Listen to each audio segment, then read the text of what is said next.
बिस्मिल्लाहिर्रहमानिर्रहीम। आज मैंने बनाई है कड़ी पकोड़ा, जो कि बहुत ही मज़ेदार और बहुत ही टेस्टी बनी है और ये सबकी फेवरेट होती है। हर वक्त चिकन मटन खा खा के जब दिल भर जाता है तो इस तरह की चीज़ें अच्छी लगती हैं और ये पंजाबियों की बहुत ही फेवरेट डिश है।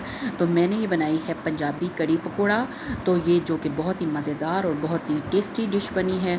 तो चलिए देखते हैं कि मैंने ये डिश कैसे बनाई है और मुझे इसको बनाने के लिए किन किन चीज़ों की ज़रूरत है।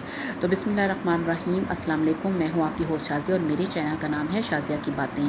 तो आज मैं बना रही हूँ पंजाबी कड़ी पकोड़ा, जिसके लिए मैंने ली है 1 किलो दही और 1.5 पाव है मेरे पास बेसन, जिसको मैंने खूब अच्छे तरीके से छान लिया है। 2 मेरे पास हैं बड़े साइज़ के प्याज, और ये देखें मैंने लिया है उसका धनिया पाउडर, और ये है 2 चम्मच अदरक लहसुन की पेस्ट, और ये है 2 चम्मच नमक और 2 ही चम्मच मिर्चें, 1 चम्मच हल्दी का और 1 चम्मच है मेरे पास गरम मसाला पाउडर का।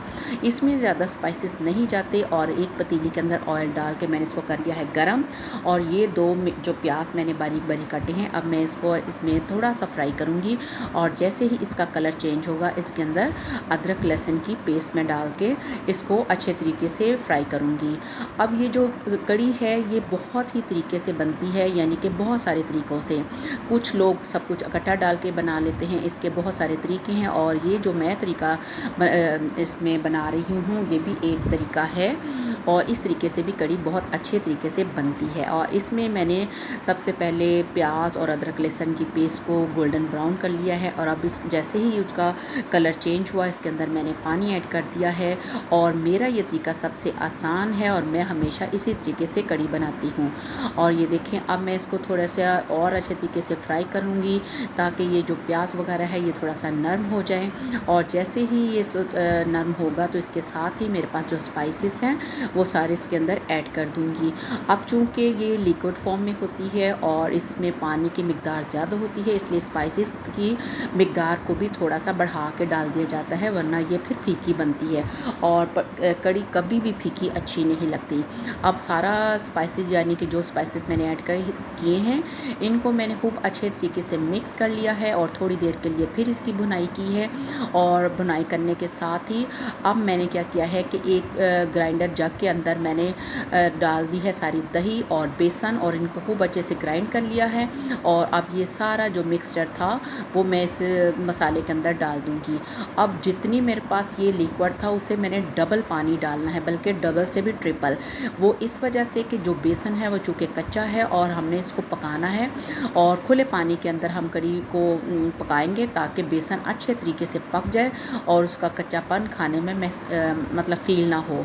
अब ये देखिए, मैंने अभी एक इसके अंदर जग डाला है और इसको फिर अच्छे तरीके से मिक्स कर लिया है। और अब मैंने इसके अंदर तकरीबन 2.5 जग जो मैंने ग्राइंडर वाले वो डाल दिए हैं। और अब मैं इसको मीडियम लो फ्लेम पे तकरीबन 1.5 से 2 घंटे के लिए पकने के लिए छोड़ दूँगी। आप अपने उतनी देर में दूसरे काम करते जाएँ या खुद ही पकती जाएगी। अब मैं पकौड़ों के लिए पहले सामान तैयार कर लेती हूँ।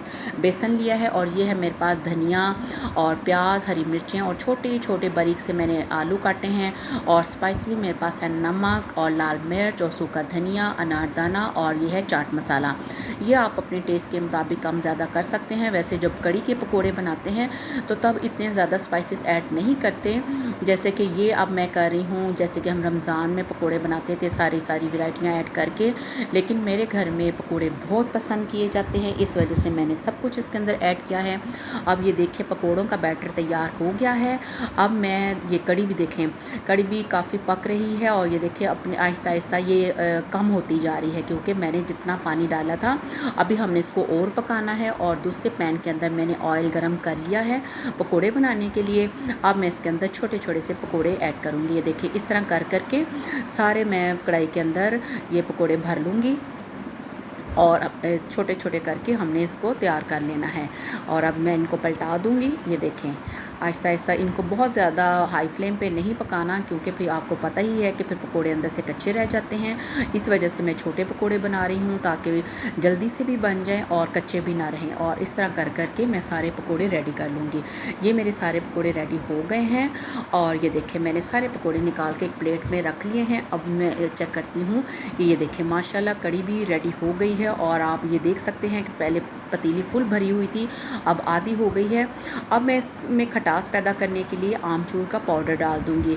अगर आप चाहें तो इसके अंदर लेमन जूस भी डाल सकते हैं। मैंने बस एवें गलती की, मुझे भी लेमन जूस ही डालना चाहिए था, क्योंकि आमचूर का पाउडर डालने से कड़ी का कलर थोड़ा सा डार्क हो जाता है। बहरहाल कड़ी अच्छी खासी खट्टी हो चुकी है और ये सारे पकोड़े मैं इसके अंदर ऐड कर दिए मैंने। और अब थोड़ी देर के लिए इसको मिक्स करें। अब हम इसका लगाएंगे तड़का, जो कि सारी कड़ी की जान है, और इस तड़के के बगैर कड़ी का कोई मज़ा नहीं आता। ये मैंने इसके अंदर साबुत ज़ीरा डाला है 1 चम्मच, और ये है मेरे पास साबुत मिर्चें। अब इनको मैं थोड़ा सा फ्राई करूँगी, और जैसे ही इनका कलर थोड़ा सा चेंज होगा, अब ये सारा बिस्मिल्लाह रहमान रहीम, ये सारा ऑयल, ये मिर्चें और ज़ीरा तड़के वाला ये इसके अंदर ऐड कर देंगे। और ये बहुत ही मज़ेदार सी, बहुत ही टेस्टी सी कड़ी तैयार हो गई है। और अब ये देखिए, अब इसको मैं ये ऑयल सारा ऊपर आ गया, सिर्फ 5 मिनट के लिए इसके पकने के लिए छोड़ दूँगी। और अगर आपको मेरी ये रेसिपी पसंद आई है तो इसे लाइक कीजिएगा, इसे शेयर कीजिएगा और मेरे चैनल को सब्सक्राइब कीजिएगा। इसके साथ लगे बेल आइकन को प्रेस कीजिए ताकि आपको मेरी हर नई आने वाली वीडियो सबसे पहले मिल सके। तो मिलते हैं नई वीडियो के साथ, तब तक अपना रखिए ढेर सारा ख्याल और मुझे रखिए दुआ में याद। अल्लाह हाफिज़।